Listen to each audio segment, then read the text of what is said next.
Bom, boa noite, vamos começar. Na aula passada estávamos concluindo o ponto princípios. Eu, lembrando, né, do que disse na aula passada sobre o princípio da publicidade, acabei, na verdade, destacando todos os pontos principais e, na verdade, falta mesmo é falar do último, daqueles que eu escolhi, no caso, o princípio da eficiência, tá? Porque, lembrando, né, o ponto onde estamos, nós buscamos identificar os princípios administrativos implícitos, e eu disse, são dois: supremacia do interesse público sobre o interesse privado, 1, e o princípio da indisponibilidade do interesse público, 2.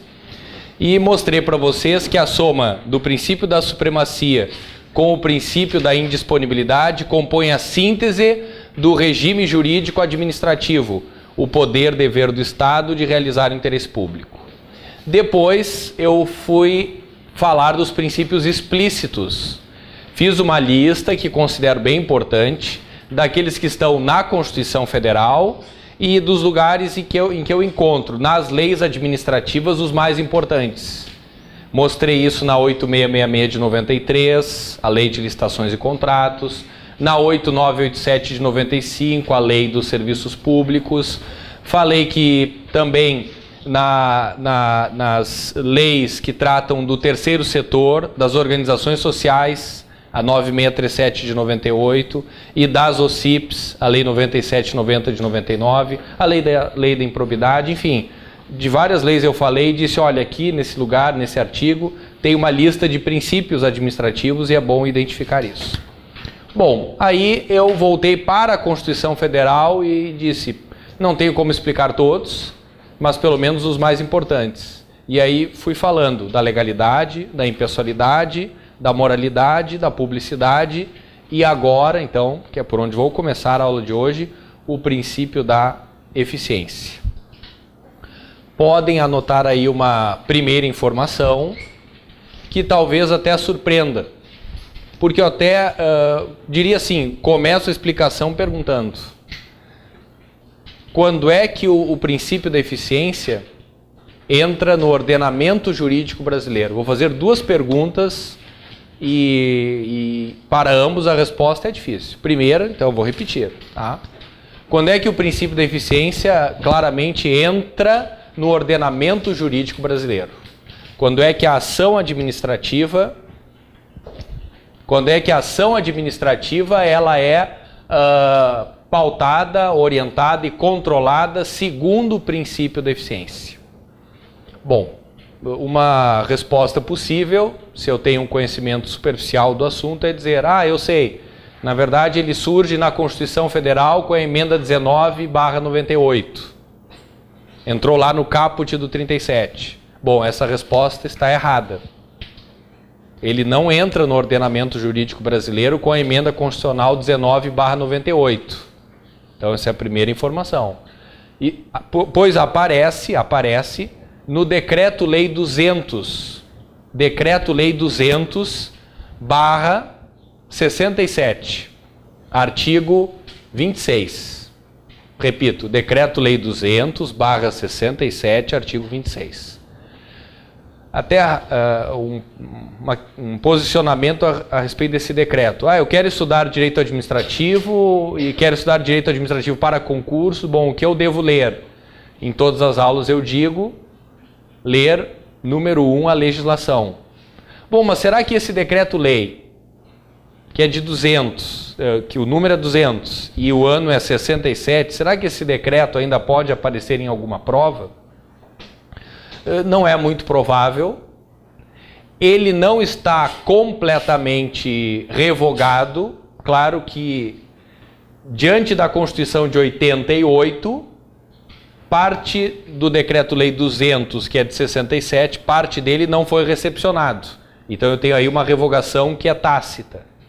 E também leis posteriores, naturalmente, foram revogando em parte, derrogando artigos do Decreto-Lei 200/67. Mas isso nunca ficou muito claro, principalmente a relação do Decreto-Lei 200 versus Constituição Brasileira de 88. Então, eu insisto, tem ali artigos revogados tacitamente, mas na medida em que essa revogação é tácita, né, estou falando da teoria da recepção, por ser tácito isso não está tão claro. Então vai aqui uma dica, não seria necessário, não é necessário, no universo de leis, que não são poucas, que temos que ler para um concurso público, investir no Decreto-Lei 200/67. Tá? Então eu estou dizendo, eu leria a 9784 de 99, a 8666 de 93, a 8112 de 90, a 8429 de 92. Tá? Não indico. Tá? Seria a última, em termos de necessidade, o último investimento a fazer, muito embora pareça algo muito importante. Decreto-Lei 200/67, a estrutura da administração pública no âmbito federal. Então, digo, não é grave não ler, não deve ser uma prioridade, não é um ponto de partida no estudo. Mas eu me obrigo a dizer que o princípio da eficiência já aparece lá no Decreto-Lei 200/67, artigo 26. Já naquela época, então, se pensava em uma condução administrativa pautada pelo princípio da eficiência. Tá? Então é uma notícia. A leitura do artigo 26 não atrapalharia em nada, mas não peço que invistam no estudo do Decreto-Lei 200. Tá? Boa parte do que vocês estudam nos livros, lendo o Decreto-Lei 200, vão ver, olha, está lá. Muito embora tenha algumas contradições em termos de uso das palavras, por isso ele até mais atrapalha do que ajuda. Tá? Bom, mas uma segunda pergunta importante em relação ao princípio da eficiência. A primeira foi, quando eu posso identificar claramente sua entrada no ordenamento jurídico brasileiro? Decreto-Lei 200, desde 67, ele já está lá cumprindo um papel. Aí a segunda pergunta seria, bom, mas quando é que o princípio da eficiência se integra à Constituição Brasileira de 88? Quando é que eu identifico a entrada do princípio na Constituição de 88? E aqui uma segunda pergunta perigosa, porque o normal é pensar, bom, essa eu sei. Lá em 88, o caput do 37 tinha apenas legalidade, impessoalidade, moralidade e publicidade. A eficiência surge apenas em 98 no caput do 37. Só que, cuidado, na verdade o princípio da eficiência está na Constituição de 88 desde 88. Basta ver lá na Constituição Federal, artigo 74, inciso 2º. Desde 88 eu tenho lá na Constituição, 74, inciso 2º, que os atos praticados pela administração pública serão controlados também segundo padrões de eficiência. Então afirmo, bom, é fácil de ver, está na Constituição, ele tem uma presença dobrada no 74, inciso 2º, desde 88. Mas não nego, que é por onde eu vou seguir agora. Ficou mesmo famoso em 98, com a emenda constitucional 19/98, a tal reforma administrativa. O princípio da eficiência entra no caput do 37, aí sim, com a emenda constitucional 19/98. Outros nomes que dão para a emenda constitucional 19/98. A emenda da reforma administrativa, a emenda Bresser-Pereira, são expressões usadas para falar da emenda constitucional 19/98. É a emenda da reforma administrativa, é a emenda Bresser-Pereira. Estarão falando da mesma coisa. Tá? Entenderam esse pequeno histórico? Princípio da eficiência está lá na sua origem, Decreto-Lei 200/67, artigo 26. Na Constituição de 88, desde 88, artigo 74, inciso 2º, cumprindo o mesmo papel. Ficou mesmo famoso com a emenda 19/98. Passou a integrar o caput do artigo 37 da Constituição Federal, porque o texto de 88, todo mundo diz isso, e é verdade, começou com legalidade, impessoalidade, moralidade e publicidade. Eficiência, ali naquela lista, só a partir de 98. Tá? Então, isso é um dado importante. Não é apenas um dado histórico, é que ele se conecta com questões de concurso, que são afirmações categóricas, está lá ou não está, falso, verdadeiro. Então, é importante ter esses dados. Também não custa, quando estiverem lendo as outras leis que compõem o universo de leis do direito administrativo, notar os lugares em que o princípio da eficiência aparece e os lugares em que ele não aparece. Porque, por exemplo, na lei de licitações, na 8666 de 93, quando a 8666 de 93, no artigo 3º, discrimina seus princípios, será que eu tenho lá, na 8666 de 93, o princípio de eficiência na lista? Se me perguntassem isso, está expresso, das alternativas abaixo relacionadas, indique o princípio que está ou que não está expresso na lei geral de licitações e contratos, a 8666, e aí o primeiro lugar que a gente olha é o 3º da 8666. Bom, afirmo para vocês, lá não aparece o princípio da eficiência. Ele não está na 8666 de 93. Mas, e por isso que é interessante lá no âmbito das licitações, mas o princípio da eficiência está no decreto 5450 de 2005. Artigo 5º, mas está, repito, no decreto 5054 de 2005. Artigo 5º. Porque esse decreto é o decreto, desculpa, eu não disse o número, é 5450, né, eu inverti.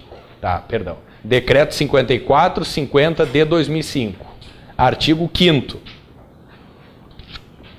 Esse decreto é específico da modalidade licitatória pregão. Para essa modalidade licitatória, o decreto expressamente refere o princípio da eficiência. Tá?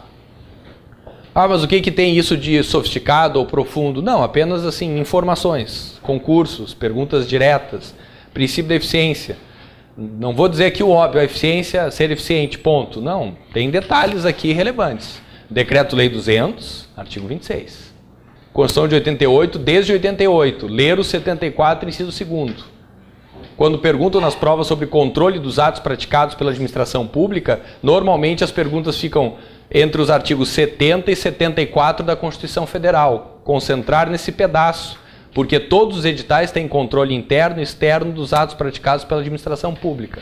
Lê do 70 ao 74. 74, inciso 2º, foi o que eu citei. Aí, estou repetindo, claro, o princípio da eficiência ele é famoso mesmo com a emenda constitucional 19 de 98. Sinônimo, reforma administrativa. Sinônimo, reforma Bresser-Pereira. Aí disse, lendo o tema serviços públicos, lendo licitações, interessante atentar, está lá ou não está o princípio da eficiência? Aí eu disse, na 8666 não aparece. Claro, vamos ser práticos, vamos falar da vida prática. Se o princípio da eficiência está lá no caput do 37, ele ilumina todas as ações administrativas. Então, um processo licitatório, é óbvio, sofre incidência do princípio da eficiência porque ele está no caput do 37. Mas se me perguntam, ele está lá na 8666, lá no artigo 3º, não está. Está, aí sim, está na lei 8987 de 95, a Lei Geral dos Serviços Públicos. A 8987 de 95, artigo 6º, traz o princípio da eficiência na lista. Tá? Claro, eu vou dizer coisas mais interessantes do que isso, mas isso eu tenho que dizer. Tá? Em que lugar está, em que lugar não está. Teria outras tantas leis. É mais para chamar a atenção de que é importante identificarmos isso. Porque alguém pode tentar usar a lógica para enfrentar essas questões. Bom, se ele ficou famoso com a emenda 19 de 98, Como a 8666 de 93, ela é anterior, talvez não esteja lá, certo? Nessa lei que é de 93, a 8666 não está lá.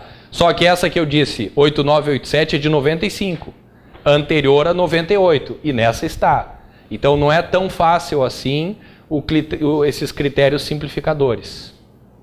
Porque quando a gente está estudando, está focado, começa a tentar criar jogos lógicos para ajudar na memorização. Aí eu estou dizendo, puxa, é uma pena, aqui fica perigoso, porque não tem um respeito tão natural assim. Ah, tudo então depois de 98. Não dá para dizer assim de algo que já era pensado desde 67, tá? Cuidado. Bom, anotem aí uma informação técnica importante. O princípio está identificado com a reforma administrativa.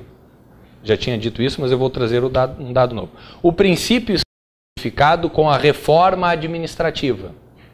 Entre parênteses, emenda constitucional 19/98. Está identificado com a reforma administrativa. Entre parênteses, emenda constitucional 19/98. Que propõe a transição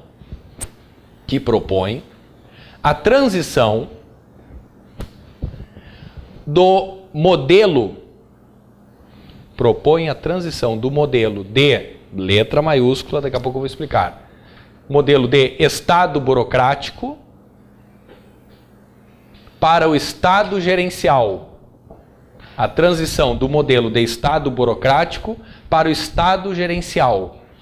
Aqui também letra maiúscula, Estado gerencial. Tinha o Estado burocrático, que é diferente do Estado patrimonial e que é diferente desse Estado gerencial. Tá? Transição do modelo de Estado burocrático para o Estado gerencial. A partir da incorporação de dinâmicas da gestão privada. A partir da incorporação de dinâmicas da gestão privada nas rotinas da administração pública, ponto. A partir da incorporação das dinâmicas da gestão privada nas rotinas da administração pública, ponto. Vou explicar rapidamente e dar exemplos importantes. Tá? Aqui, então, eu estou explicando agora. Eu estou trazendo quase que mais um sinônimo, ou pelo menos uma ideia, uma expressão que se relaciona ao princípio da eficiência. Falou em princípio da eficiência, pensam na emenda 19, isso é o normal. Pensam na reforma administrativa, pensam na reforma Bresser-Pereira, expressão outra chave é o tal do Estado gerencial. Emenda 19 tenta fundar esse tal Estado gerencial que não disse ainda o que é. Já é importante saber que ele é diferente do Estado burocrático, pelo menos na teoria. E não tem na frase aí, mas ele é diferente também de um terceiro modelo de Estado, que é o Estado patrimonial. Estado patrimonial, diferente de Estado burocrático, que é diferente de Estado gerencial, a ideia é que a emenda 19 tenta introduzir. Dizendo de uma maneira bem simples, e aí fazendo uma pergunta dessas que um concurso pode fazer. A ideia de Estado patrimonial é a mistura do público com o privado. Eu não consigo diferenciar bem o que seriam lá, o que seria no passado, os bens do imperador e os bens do Estado. Mesma coisa. Usa-se essa palavra na crítica política atual. O modelo, o Brasil tem essa cultura patrimonialista. Quem está no público usa o público como se privado fosse. Então eu posso nomear 10 CCs, lembrando da aula passada, e os critérios que vão definir essa escolha são critérios de amizade, são critérios de indicação política, independente da qualidade. Porque às vezes acontece isso mesmo, não? Começa uma administração, essa administração tem vários partidos. Todos eles têm que integrar o governo de alguma maneira. Aí eu digo para o determinado partido, olha, este cargo aqui, esta diretoria pertence ao teu partido. Por favor, indique alguém. Aí uma diretoria de 5 mil reais. E aí tem que indicar alguém que seja do tamanho desses 5 mil reais, do ponto de vista da qualidade e das responsabilidades. Mundo perfeito. O partido, então, escolheria alguém que é do tamanho desse valor, com as competências mínimas para desempenhar o cargo, e assim será. Mundo real. Eu pego uma pessoa bem humilde, sem nenhum tipo de qualificação técnica para aquele cargo, dizendo para ela o seguinte: olha, nós vamos fazer assim, tu vais receber 1.000. O cargo é 5, mas tu vais receber 1.000. Então esse 4 tu tem que devolver. Então senta lá naquele cargo de diretor uma pessoa desqualificada, humilde e que é usada, porque o que ela quer é ganhar o 1.000 dela, que é do tamanho da vida que ela tem. Só que o fato é que o Estado, o município, onde isso acontecer, tem lá um diretor que não consegue escrever uma frase. Não sei se vai conseguir dizê-la. E como é que ele vai ser então o diretor? Aí, às vezes, o mundo da política permite dizer o seguinte: puxa, mas esse aqui não dá, tem que ser outro. Manda de volta. Na maioria das vezes, é o que fica ali. Então, interesses privados determinando as escolhas públicas, porque aquele partido ou aquele dirigente partidário que pode fazer a escolha dos 5 cargos, faz a escolha do público como se privado fosse. Isso é interessante a gente saber que existe. Não que não saibamos, mas assim, talvez tão didaticamente explicado, até para compreender melhor. Puxa, uma pessoa tão simples assim, caminhando na Praça da Matriz, com um cachorrinho ali perto da Assembleia. Pô, essa pessoa não se vê, sequer tem um cachorrinho compatível com alguém que ganha 20 mil reais. Se tu ganha 20 mil reais, muda até o cachorrinho. Ah? Não, é que a pessoa não recebe. É outro que recebe. Mas ela fica ali com aquela função gratificada. Quando ela se aposentar, ela incorpora a função. Então, aposentada, aí sim vai receber. Mas eu escolho dar a gratificação para alguém que aceita repassar a gratificação para terceiro. O que ela ganha com isso? É que na aposentadoria ela leva. Mas até se aposentar, ela não estará caminhando, nem terá um cachorrinho compatível com alguém que ganha 20 mil reais. Comparando com os 5, que seria o valor provável que ela tenha a receber. Tá? Tudo isso para dizer o quê? Quando se aponta para dirigentes ou para episódios que a cultura do patrimonialismo continua presente, é uma crítica histórica e ela existe. Então, que essa herança portuguesa, que esse modelo de Estado, que essa cultura do colonizador que nós incorporamos, ela continua presente. E quem está no público não sabe bem a diferença entre o espaço público e o privado, usa o público como se privado fosse. Tradicionalmente o nome disso, Estado patrimonial. Mas um concurso público que toque nisso, ele vai usar a expressão para a gente dizer que não é isso. Porque do ponto de vista técnico, teórico, nós não vivemos mais no patrimonialismo nem no Estado patrimonial. Mas a gente aponta para a realidade e diz que merda, isso ainda é assim. Tá? É a tese do Raimundo Faoro lá nos Donos do Poder. Então, na verdade, depois do Estado patrimonial vem uma evolução histórica, que é o Estado burocrático. Cuidado, porque se a gente não entende de teoria do Estado, nem de direito administrativo, vai pensar assim: ah, Estado burocrático é uma coisa ruim. Não. O princípio da legalidade, o princípio da impessoalidade, o princípio da moralidade e da publicidade, todos menos eficiência, esses 4 estão identificados com o Estado burocrático. Diferente do Estado patrimonial, público e privado misturados, o Estado burocrático, ele traz uma mensagem positiva. Revolução Francesa. O governo não é um governo da vontade dos homens, é um governo baseado nas leis. E há uma separação entre público e privado. Concurso público é Estado burocrático. Processo licitatório é Estado burocrático. Legalidade, impessoalidade, moralidade e publicidade são princípios identificados com o Estado burocrático. Das alternativas abaixo, indique que princípios estão identificados com o Estado burocrático. Legalidade. A ação administrativa depende da existência de uma lei. Impessoalidade. E o Estado age com todos da mesma forma. A ideia de isonomia, igualdade e impessoalidade. Moralidade e suas ações são transparentes, são públicas. O Estado burocrático é uma evolução histórica em relação ao Estado patrimonial. No patrimonial, público e privado misturados. No burocrático, não. Separação clara, eu identifico a existência de uma burocracia e o respeito a todos esses princípios. Qual é o contexto do Estado gerencial? É dizer, olha, vamos continuar respeitando legalidade, impessoalidade, moralidade e publicidade. Mas vamos fazer com que tudo isso funcione melhor. Então até coloquem aí uma frase, essa estou dizendo pela primeira vez. Decorre da noção de eficiência administrativa. Isso eu estou dizendo pela primeira vez. Decorre da noção de eficiência administrativa os itens velocidade,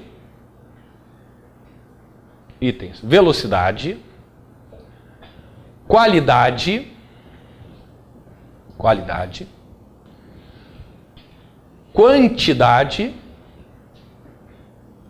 quantidade e economicidade.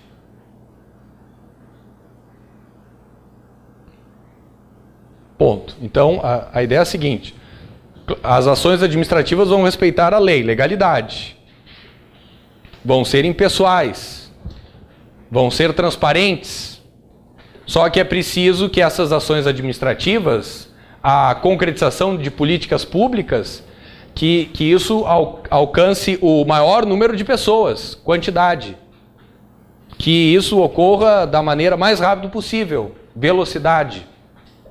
Que a administração atenda a um número imenso de pessoas e que ela gaste o mínimo possível, né? Que ela tenha eficiência, que ela gere resultado, de preferência gastando menos. Então, continuar legalidade, impessoalidade, moralidade e publicidade. Agregar a tudo isso, eficiência. Então, o Estado gerencial, eu diria, é o Estado burocrático com maior eficiência. Ele não nega o Estado burocrático. Claro, tenta simplificar procedimentos para gerar maior eficiência. Claro que não é aqui o ambiente de eu fazer uma análise mais ideológica de tudo isso. Não vou falar aqui de consenso de Washington, até um pouquinho, daqui a pouco eu vou ter que falar. Do ponto de vista ideológico, daria para fazer uma problematização maior. Será que conexões tem a reforma Bresser-Pereira com o neoliberalismo, com o conceito de Estado mínimo? Mas eu não vou conduzir a aula para isso. Tá? No limite do que eu pretendo dizer aqui, assim, analisando o interesse da maioria, já é fundamental, ou pelo menos temos que identificar isso. Estado patrimonial, burocrático, gerencial. Gerencial é uma ideia, né? Dependendo do meu cariz ideológico, né, da minha visão ideológica, eu posso dizer que merda tudo isso. Ah, mas que mentira, nada a ver. Ou dizer, olha só como o mundo ficou melhor depois. Tá? Mas não é isso. É identificar. O discurso é esse. A ideia de um Estado que funcione melhor. Tá? Bom, mas como isso, a questão agora é essa, como isso repercutiu, eu vou fazer uma frase de ligação daqui a pouco. Como isso repercutiu na Constituição Federal? Porque não adianta só dizer eficiência, ponto. Não, eu digo eficiência lá no caput do 37, mas faço, a emenda 19 fez, modificações pontuais na Constituição para criar ambientes, para criar leis, para criar marcos regulatórios novos, para que o Estado possa, então, buscar experiências positivas da iniciativa privada e trazê-las para a realidade da administração pública. Mas tem um limite para isso. Eu não nego para vocês. Uma administração quer comprar mesas e cadeiras para as escolas públicas do município. Se atravessar a rua e comprar a mesa e a cadeira na loja na frente, sai mais barato do que licitando. Se eu atravessar a rua e comprar uma mesa e uma cadeira, olha, sai mais barato do que o resultado da licitação. Bom, então não vamos fazer a licitação. Não, mas é que se não tiver a licitação, aí a pessoa já atravessa a rua cheio de ideias. E aí atravessou a rua, ficou mais caro. Então isso às vezes é um dilema interessante. Seria mais rápido, mais eficiente, teria até economicidade. Só que a necessidade de licitar ela é um filtro necessário. Mesmo que muitas vezes o processo licitatório gere valores e resultados que obrigam a administração a comprar por mais do que se eu pudesse atravessar a rua e comprar. É assim. E tem 1000 motivos para ser assim. Agora, aqui é uma questão de harmonizar, né? A legalidade, os procedimentos. O que se discute hoje? A relação eficiência e licitações. Talvez numa visão muito burocrática de Estado, o processo licitatório é muito longo, tem várias etapas, várias assinaturas, porque a ideia era essa, quanto mais etapas, mais fácil seria controlar os desvios. Com o tempo se aprendeu que talvez essa não seja a melhor forma. Então, em nome da eficiência, vamos simplificar o processo licitatório, vamos criar o regime diferenciado de contratação, vamos encurtar esses caminhos, não seria mais necessário o projeto básico. Agora, claro, de que maneira essa aceleração dos procedimentos, em nome da eficiência, em detrimento de uma visão burocrática de Estado, até que ponto isso realmente vai gerar resultados melhores ou não. Para nós é difícil acompanhar esse debate pela televisão, porque ele é um debate medíocre e influenciado pela luta política. Nós temos que pegar a lei para olhar e ver, olha isso aqui, pô, que legal, pá, nada a ver. Tá? Porque a lei de licitações, depois dela vem a lei do pregão e cria procedimentos facilitados, uma aceleração da licitação, no caso do pregão. O regime diferenciado de contratação utiliza justamente regras próprias da modalidade licitatória pregão e traz para as outras modalidades. Então ele cria um processo licitatório mais acelerado. A luta política dirá, tá aí, é o caminho da corrupção. O governo vai dizer, olha, realmente a lei de licitações não pode ser assim, porque nós estamos agora em março, todo ano, 25 de dezembro é o Natal. Tem sido assim, faz tempo já. Tá? Mas se o governo se dá conta, e o Natal? O Natal 25 de dezembro. Tem que começar a licitação agora. Porque se pensar a licitação em julho, o Natal vai ser todo mundo pelado lá em torno da manjedoura, não vai ter nada. Tá? A licitação não vai estar terminada.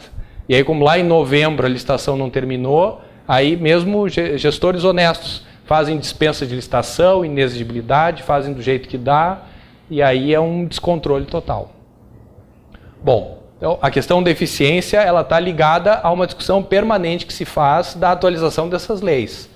E nós, então, temos a obrigação de ler essas leis, porque os concursos, cuidado, eles estão se modificando. Daqui a pouco nós não vamos poder apenas enfrentar um concurso estudando a 8666, porque alguns programas já estão colocando lá o RDC, o regime diferenciado de contratação. E esse regime diferenciado se aplica às obras da Copa, se aplica às obras do PAC, e daqui a pouco eu nem sei ao certo o que é PAC. Tá? Então tudo isso tem que cuidar. Claro, tem injustiças. O último concurso procurador do Estado, edital, Lei 8666 de 93. Um edital bem básico, chinfrim, igual a todos. Prova oral, perguntas sobre RDC, e dentro do RDC, do regime diferenciado de contratação, qual era o seu objeto de alcance. Pessoas então foram reprovadas na prova oral em razão dessa situação. Na minha opinião, claro, um erro do examinador.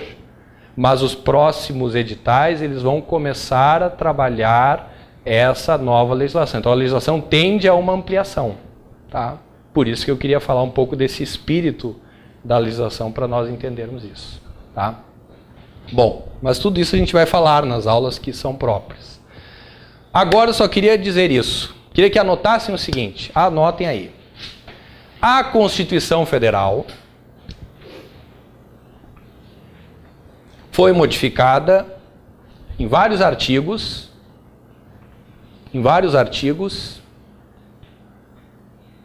para permitir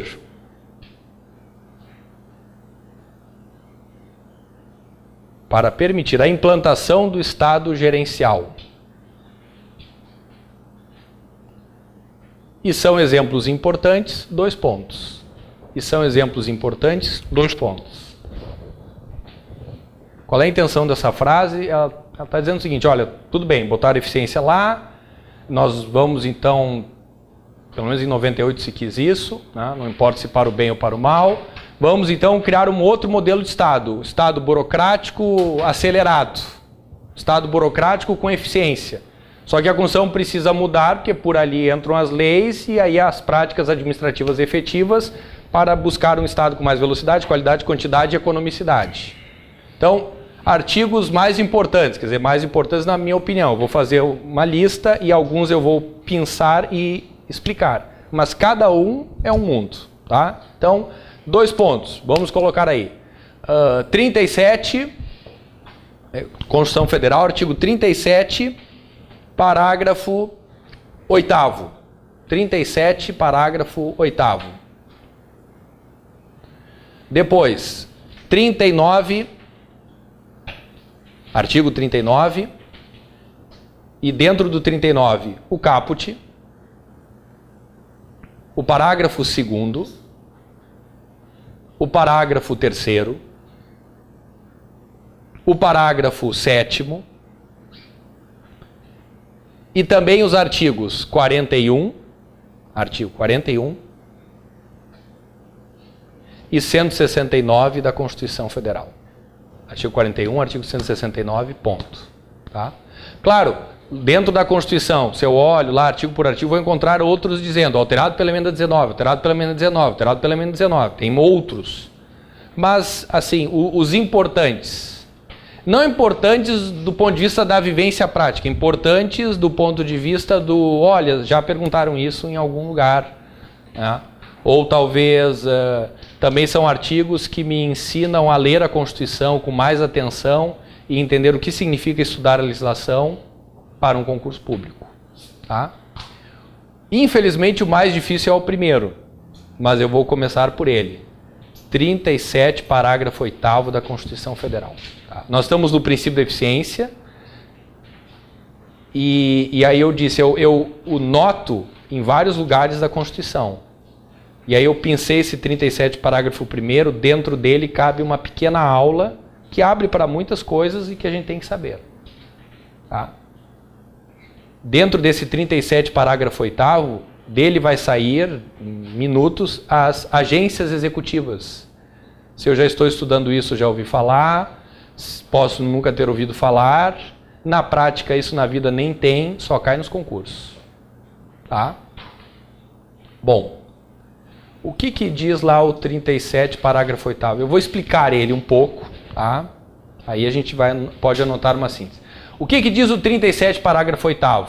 Com as palavras que estão lá. Ele diz assim, a administração direta, os órgãos da administração direta, vamos usar a linguagem federal, os ministérios, a Polícia Federal, até o Tribunal de Contas da União, os órgãos da administração direta, a Advocacia Geral da União, todo mundo, os órgãos da administração direta e as entidades da administração indireta, autarquias, fundações, empresas públicas, sociedades de economia mista, os órgãos da direta, está escrito lá, e as entidades da administração indireta, todos podem assinar o chamado contrato de gestão. O ministro, por seu ministério, o dirigente de uma autarquia, todos podem assinar o contrato de gestão. No contrato dirão o que pretendem fazer em termos de uma melhor gestão. Olha, nós somos aqui o povo que fiscaliza e vamos fiscalizar nos próximos anos 10 vezes mais. Olha, nós somos aqui o povo que presta o serviço público e nos próximos anos vamos prestar esse serviço público 10 vezes mais, melhor e gastando menos. Essa é a gestão que prometemos fazer. Na contrapartida, nós queremos ganhar maior autonomia. O 37, parágrafo 8º, diz isso. Os órgãos e as entidades. O Ministério da Educação e a autarquia Banco Central. Todos podem assinar esse contrato, dizer o que vão fazer de melhor na sua gestão, vão se comprometer com isso e, em contrapartida, ganharão maior autonomia, que autonomia é essa, logo vou estar dizendo. Tá? É isso que está escrito na Constituição Federal. Os órgãos, que não são pessoas jurídicas, e as entidades, que são pessoas jurídicas. Quem está mais aprofundado no assunto pode dizer o seguinte: não, mas eu já li isso aí, não é bem assim. Porque os livros todos dizem e estão corretos em dizer isso. Eles dizem assim: não, pera lá. Os órgãos da direta não podem assinar esse tal contrato, jurando metas de desempenho para ganhar maior autonomia. Os órgãos da direta não. Só as entidades da indireta, só pessoas jurídicas, porque só pessoas jurídicas podem assinar contrato. É isso que diz a doutrina. E a tese está correta. Só que tem o seguinte: o que está escrito na Constituição? Órgãos da direta e entidades da indireta. Aí vem a doutrina e diz assim, vamos ver onde eu vou chegar, importa é o final. A doutrina diz assim: órgãos não, só entidades. Quando o assunto for regulamentado por lei, pede a Constituição. Quando o assunto for regulamentado por lei, que possa ser para órgãos e entidades. O que diz a doutrina? Não, cuidado, na hora de fazer a lei, só para entidades. Que só autarquias, empresas públicas, sociedades de economia mista, fundações públicas, só elas possam realmente buscar esse mecanismo do mundo privado, que é planejamento, contratualizar metas, dizer quais são as metas e buscar com isso contrapartida de maior autonomia. A Constituição dizendo órgãos e entidades e a doutrina dizendo não regulamentem isso para órgãos, regulamentem apenas para pessoas jurídicas, só para entidades. Só que o que poucos sabem é, aí vem uma lei e regulamentou isso. E a questão é, regulamentou para quem? Aí vem uma lei, daqui a pouco eu vou ditar essa síntese, que regulamenta essa regra e diz assim: podem assinar o contrato de gestão somente, no âmbito federal, as autarquias e as fundações. Vão assinar um contrato, dizer que metas pretendem cumprir, vão ganhar maior autonomia e um nome que se soma ao nome que tem. Eu tenho autarquias normais e tenho as autarquias que assinaram esse contrato de gestão. São autarquias, agências executivas. Eu tenho fundações públicas normais e tenho as que assinaram o contrato de gestão, juraram metas de desempenho, com isso ganham maior autonomia. Bom, essas seriam fundações, agências executivas. Tá? Ainda explicando a ideia, o que isso tem a ver com eficiência? É isso, o gestor público, ele diz assim: olha, eu tenho um domínio completo aqui da minha autarquia. E nós vamos fazer isso, isso, isso e isso. Queremos ganhar a autonomia, a liberdade maior que decorre desse compromisso que estamos assinando. Assina o contrato de gestão e passa a ganhar maior autonomia. Pode ser autarquia, pode ser fundação, e só elas, as autarquias e as fundações no âmbito federal, podem ser agências executivas. Então, quem tem esse carimbo está em harmonia com o princípio. Tá? Vamos anotar um pedaço disso? Se alguém tiver alguma pergunta, pode fazer. Tá? Podem anotar assim: a Constituição Federal, no artigo 37, parágrafo 8º. A Constituição Federal, no artigo 37, parágrafo 8º, cria a possibilidade da assinatura, sublinhar a expressão contrato de gestão, cria a possibilidade da assinatura do contrato de gestão.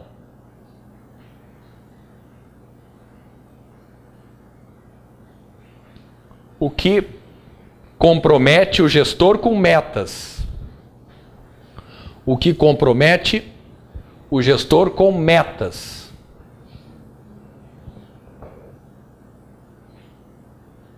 Mas lhe permite maior autonomia. Mas lhe permite maior autonomia. Anotem uma outra informação. A lei 9649 de 98, a lei 9649 de 98, artigo 51. E os decretos 2487/88 e 2488/98, os dois são de 98. 2487 de 98 e 2488 de 98.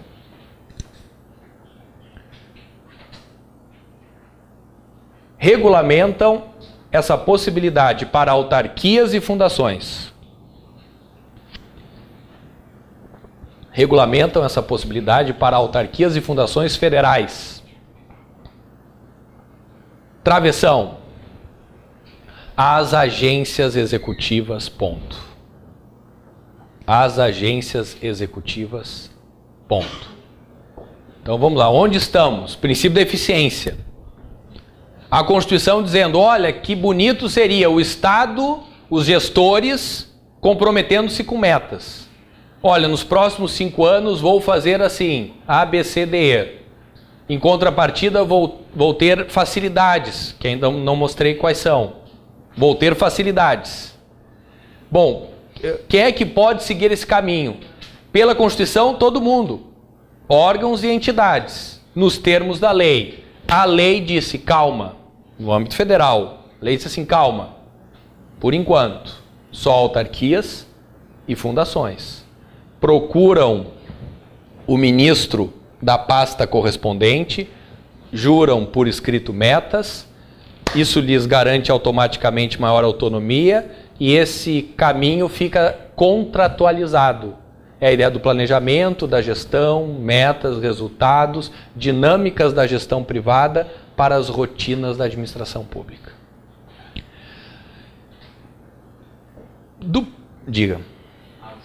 As juras de aumento de produtividade por parte das autarquias e fundações implicam automaticamente a concessão da gestão ou tem discricionalidade por parte do Ministério? Tá.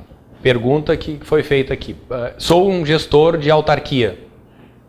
Eu tenho discricionariedade, eu tenho a possibilidade de decidir em assinar ou não assinar esse contrato de gestão e porque quero buscar novas metas. Como é que funciona isso?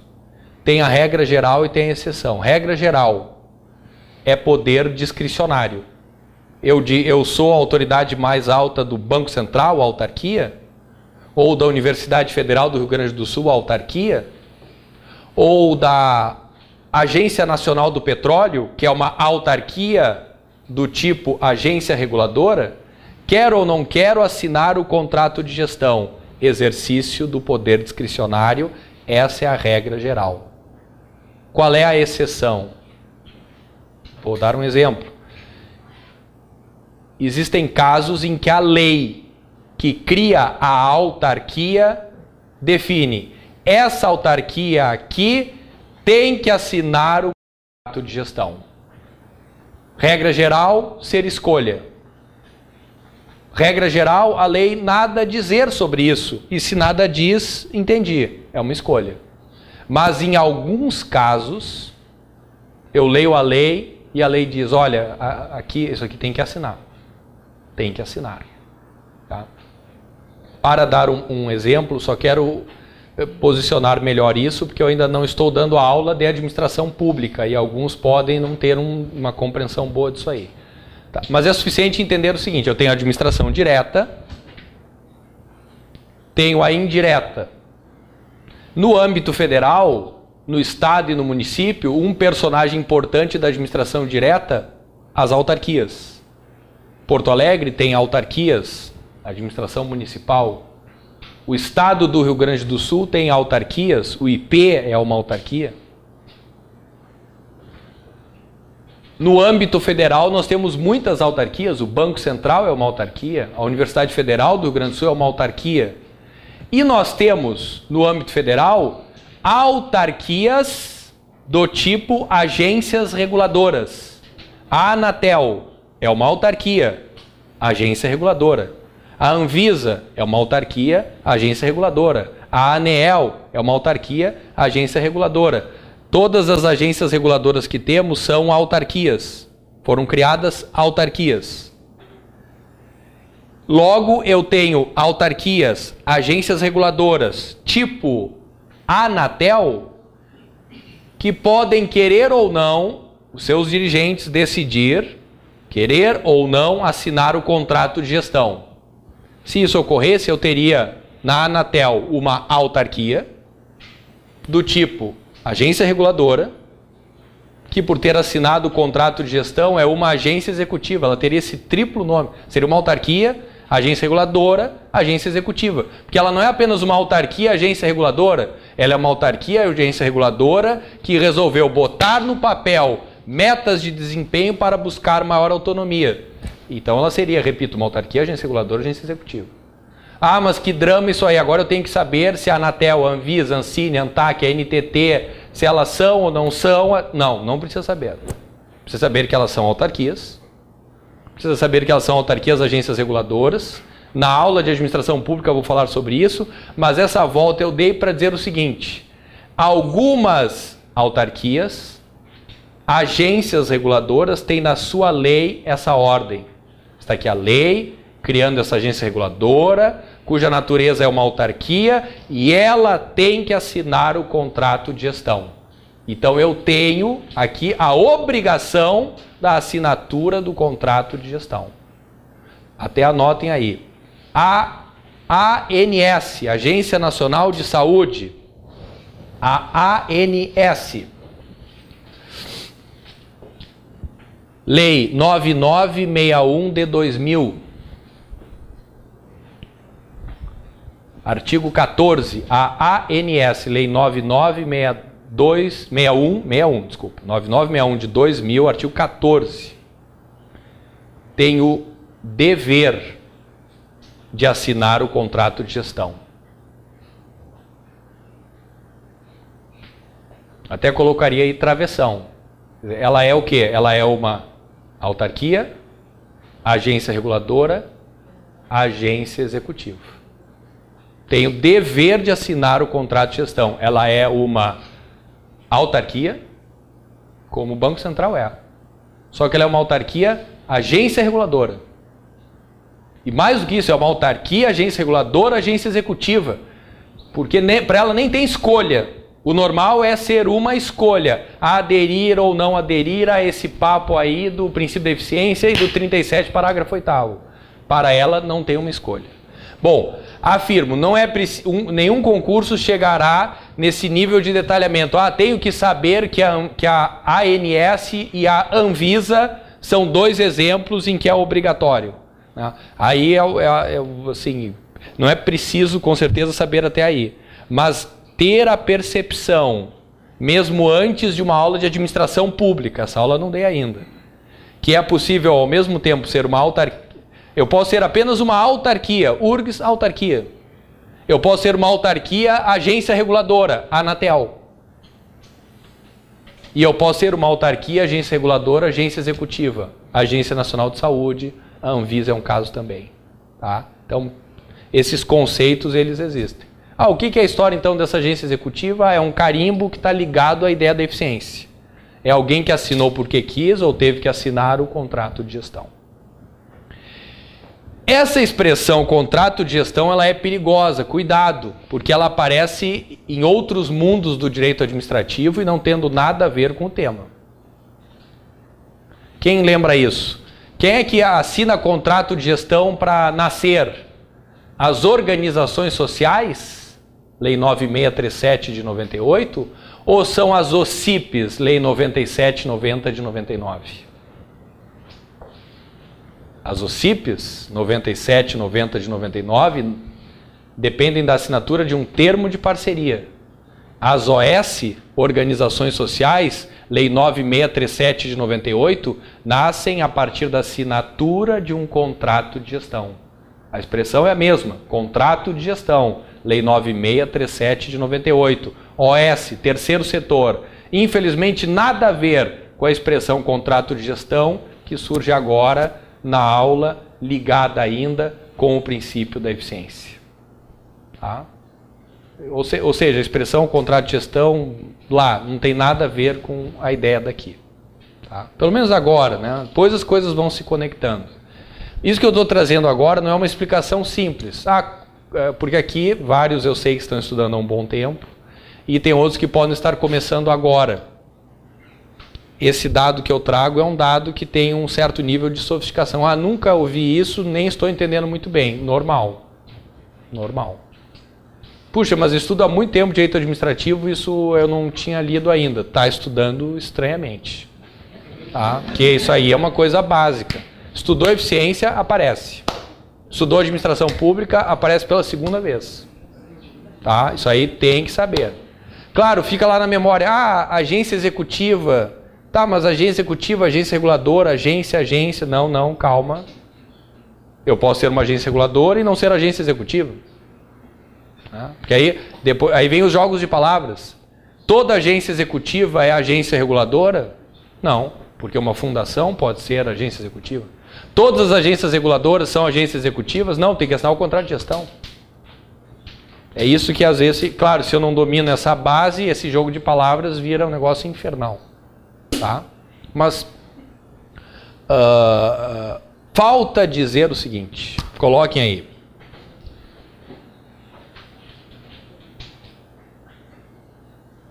Identifica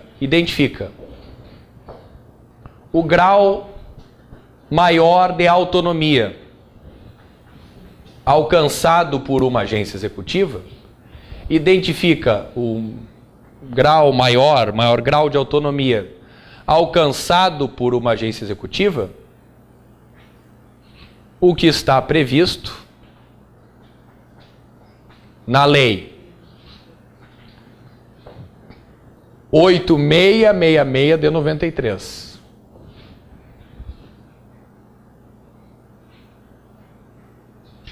Artigo 24, incisos 1º, 2º e parágrafo 1º. Antes era parágrafo único, mas agora é parágrafo 1º. Parágrafo 1º.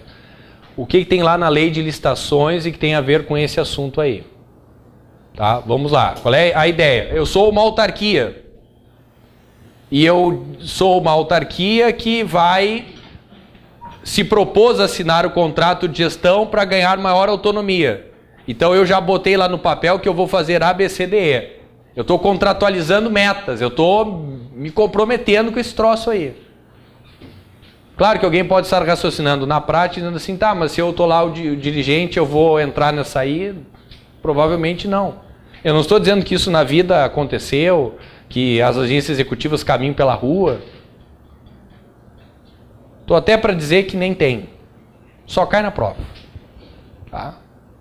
Que, antes de detalhar isso, é uma reflexão política interessante. Né? Independente de direita, esquerda, partido, não é isso. É só para entender a coisa. Emenda 19 é governo Fernando Henrique. Uma visão de mundo, uma visão de Estado. Só que, bom, esse governo ele não teve uma continuidade. Entrou um outro campo político. E não importa que se fez igual, se fez diferente, não é isso aí. Só dizendo que entrou um outro campo político. Esse outro campo político não se apaixonou completamente por essas teses. Então não levou adiante, por exemplo, essa ideia do contrato de gestão. São Paulo tem já há vários anos essa mesma linha política. Então lá usar expressões como agência, não digo agência executiva, mas contrato de gestão, controle de metas, isso tem mais lá. Porque essa emenda 19 está muito identificada com pessoas que há muitos anos governam São Paulo. Já não é uma ideia que se afirmou no governo federal. Logo, é o típico exemplo de algo que está na Constituição, que tem a lei, que está nos livros de administrativo, que cai na prova, mas se eu tiver que pegar e mostrar para vocês, aqui ó, pá, não tem nada na mão, nada para mostrar, tá? Mas tem que saber. Infelizmente há esse descolamento. No Estado até nós temos leis sobre isso. No Estado não são só as autarquias e fundações. A Corsã, Sociedade de Economia Mista, assinou um contrato de gestão também. Ah, então ela é uma agência executiva? Não, porque essa é uma expressão só federal. Tá? Em cada lugar funcionou de uma maneira. Tá? Então, infelizmente, há uma certa abstração do que eu estou explicando, né? Mas é assim como é. Tá? Não estou dizendo se foi bom, se foi ruim, não é isso aí. O que às vezes cria a dificuldade do exemplo. Vou dar um exemplo. Exemplo, não tem exemplo. Tá? Aqui tem um exemplo. Nós anotamos aí um exemplo, que é um exemplo teórico também, mas é interessante. Tá? O que eu quis mostrar para vocês? Virou agência executiva, parabéns, maior autonomia. Tá, mas me mostre um caso. Ah, mas tu quer entender tudo disso? Não, no fundo é que eu tenho medo que isso caia no concurso. Ah, se cair algo no concurso, é o que estou mostrando agora. A 8666 de 93, a Lei de Licitações, no artigo 24, traz os casos em que licitar é uma escolha. Licitar é um ato discricionário. Posso licitar, posso não licitar. Tá? O que dizem os dois primeiros incisos do artigo 24? Eles dizem assim, olha, dependendo do que tu queres comprar ou contratar, se o valor for pequenininho, dá para fazer sem licitação.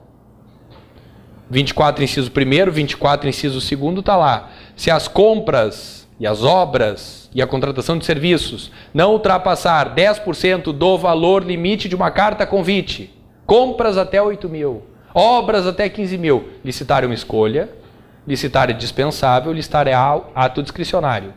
Tá lá, 10% do valor limite de uma carta convite. Leia-se, compras até 8 mil, obras até 15 mil. Tá? Uma autarquia normal, 10% do valor limite de uma carta convite. O MP estadual, quando for comprar aquelas cadeiras maravilhosas lá do auditório maravilhoso que tem, né? Será que precisou licitar ou não? Olha, se a compra não ultrapassar 10% do valor limite, 10%, todo mundo é igual. Município de Porto Alegre, Estado do Rio Grande do Sul, Tribunal de Contas, 10%. Aí o que diz o 24, parágrafo 1º da 8666? Que se o 24 de você só tem parágrafo único, aí a lei de vocês está desatualizada. Porque eu agora tenho um parágrafo 2º também. Quem só tem o parágrafo único, o que eu vou dizer está no único. Se tem 2 parágrafos aí, é o primeiro, que seria o ideal. O 24, parágrafo 1º, diz assim, mas para algumas entidades, o percentual para dispensar a licitação é maior. Não é 10% do valor limite de uma carta convite, 8 mil para compras, 15 mil para obras. Não é 10%, é 20%. Dobra a margem de dispensa de licitação. Mas para quem? 24, parágrafo 1º, ou único, dependendo da idade da lei de vocês. Mas para quem dobra essa margem de dispensa de licitação? Aí, entre outras coisas, está escrito lá, para as autarquias e fundações, no caso, as agências executivas. Então, se eu sou uma autarquia, é 10% do valor limite de uma carta convite. Se eu sou uma autarquia, agência executiva, 20%. Se eu sou uma fundação pública, 10%. Agora, se eu sou uma fundação pública que assinou o contrato de gestão, 20%. Se eu sou uma agência reguladora, depende, quem tu é? Anatel. Você, Anatel, é uma autarquia, agência reguladora, 10%. Não, eu sou a Anvisa. Bom, tu é a Anvisa, então é uma autarquia, agência reguladora, agência executiva. O teu negócio lá é o 20%. Não é preciso, repito, saber esse nível de detalhamento. Tem que saber, claro, quem é que está lá no parágrafo 1º do 24. Autarquias e fundações do tipo agência executiva. Também as empresas públicas, também as sociedades de economia mista, também os consórcios públicos. Tem um povo que está lá e que se beneficia do 20%. Agora, uma autarquia normal, 10%. Autarquia agência executiva é 20%. Fundação normal, 10%. Fundação agência executiva é 20%.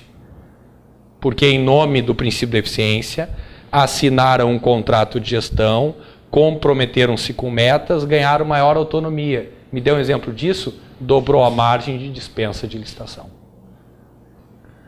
A grande troca que se pode fazer, mesmo ela não pertence ao mundo dos concursos. Eu me comprometo com metas, mas eu quero a garantia de um aumento de repasse no orçamento. Isso aí não está escrito em nenhum lugar. Eu quero a garantia de que um outro prédio me será cedido porque eu vou concurso e contratar mais gente. Isso aí não... São as coisas até mais interessantes que poderiam constar num contrato de gestão. Tá?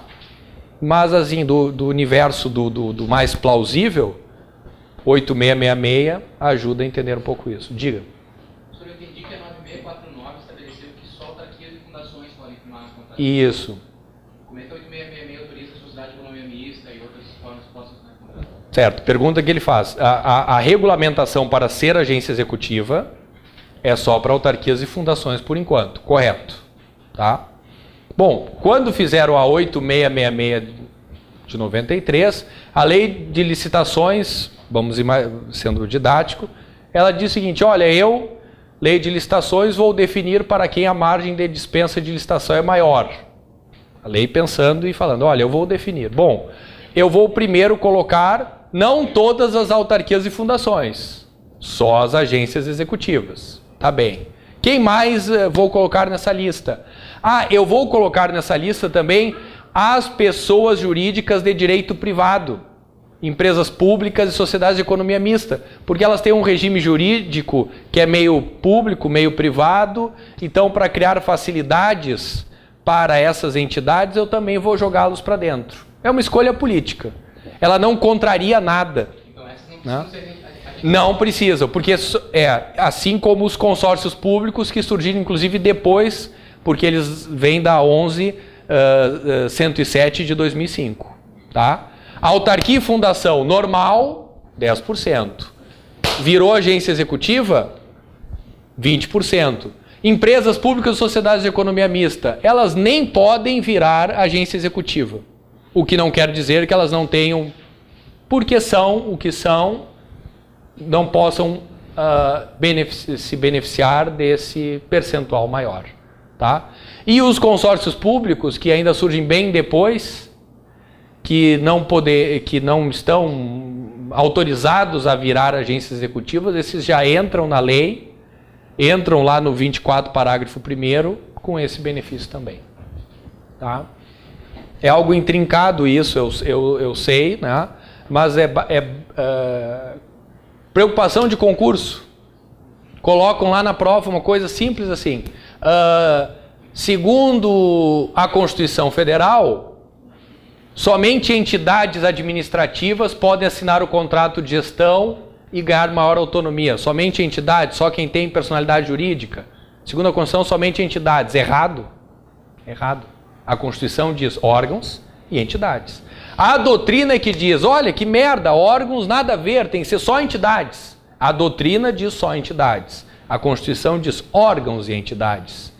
E a lei, na verdade, diz apenas autarquias e fundações. E quem fizer isso, agência executiva. Uma linguagem que pertence apenas ao mundo do direito administrativo federal.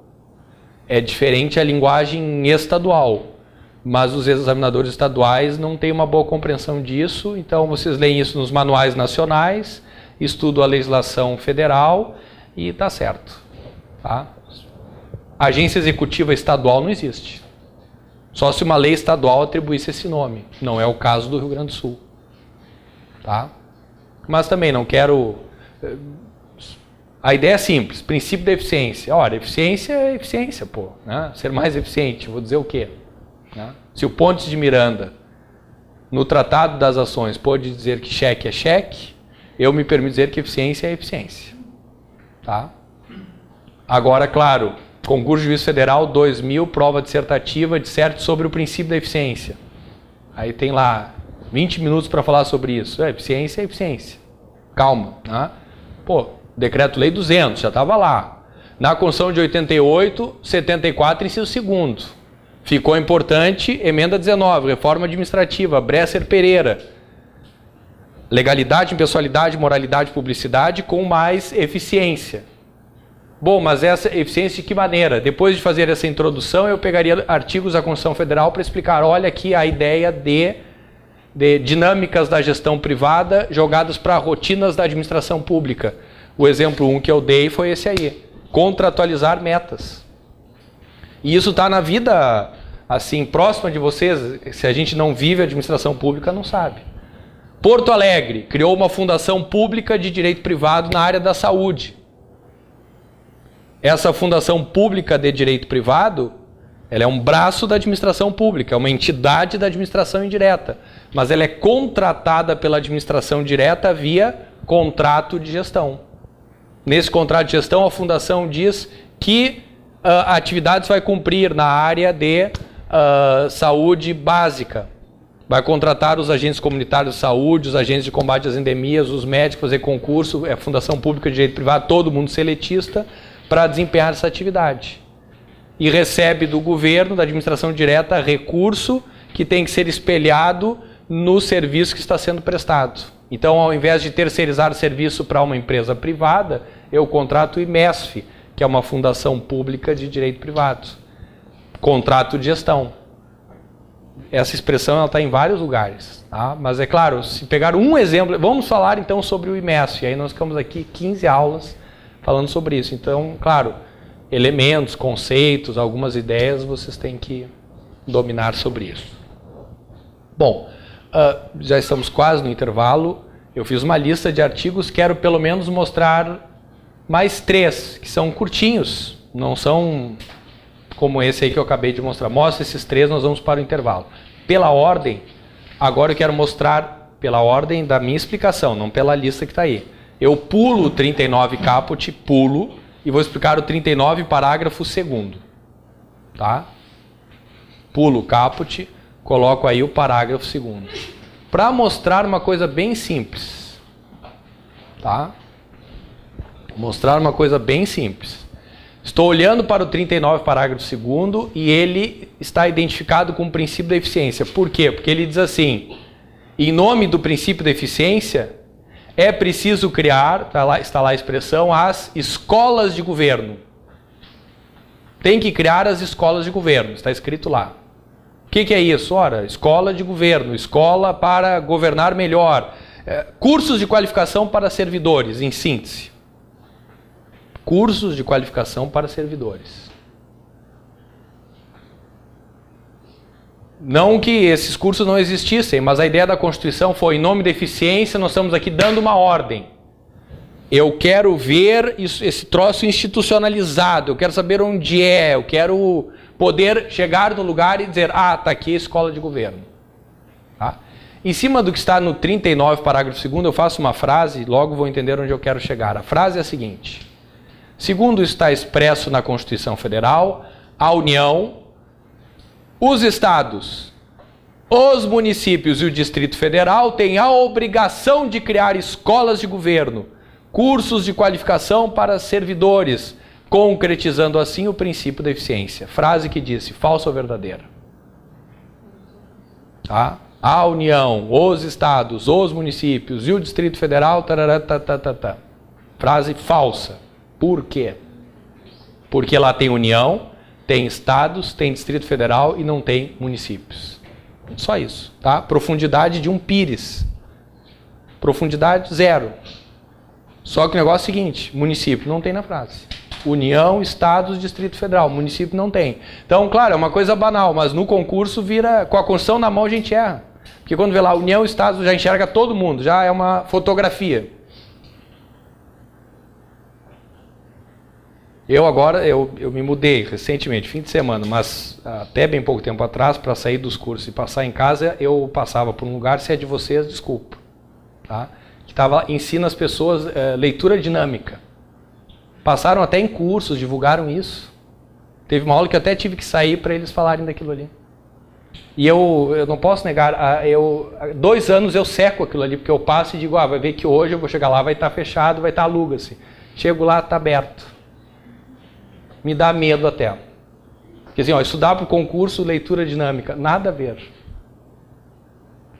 Curso de leitura dinâmica é para ler caras, ler, né? Veja, não dá para se focar muito, está escrito ali, normalmente não é verdade. E leitura dinâmica, bom, nisso aí nós somos escolados. O que a gente não sabe fazer é a leitura não dinâmica. Esse é o nosso problema. Porque a gente pega o jornal e é leitura maguila, fotografia e essa leitura na diagonal, essa aí ninguém precisa nos ensinar. É a que nós sabemos fazer. Lê 3 páginas do livro, pula 5. Né? Lê o jornal lá em 5 minutos. Alguém precisa nos ensinar isso aí? Eu li o jornal e falava disso, daquilo, disso aí. Quero ver uma leitura dinâmica que note que na frase ali fala de todo mundo, só não tem município. Por isso que estudar para concurso é uma coisa tão sofrida.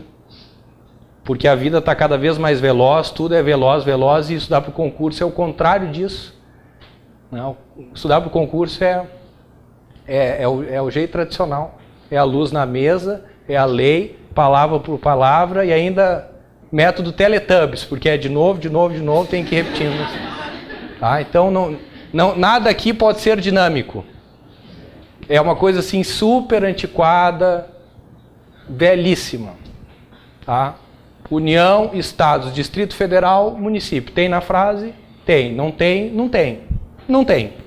Tá? E isso fica, 2 minutos, já vou fazer intervalo. Isso fica assim perigoso, porque pulando o parágrafo 3º, mas eu vou trazê-lo na volta do intervalo, vejam o que diz o 7º.